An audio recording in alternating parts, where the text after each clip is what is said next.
Yeah, and Ben, police say that this particular threat made reference to a shooting here at Wedgwood Park International School. Still, classes proceeded as usual today, but it marks the third day in a row of violence or threats of violence at Wisconsin schools.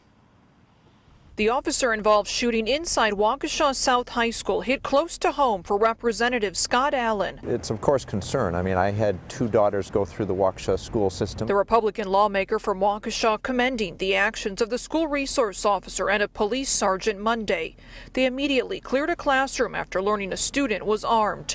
Police say that 17-year-old suspect pointed what was later determined to be a pellet gun at the sergeant, prompting the sergeant to fire his weapon. I think it was a measure of last resort, and I think he did the appropriate thing. A last resort that also unfolded the very next day at Oshkosh West High School.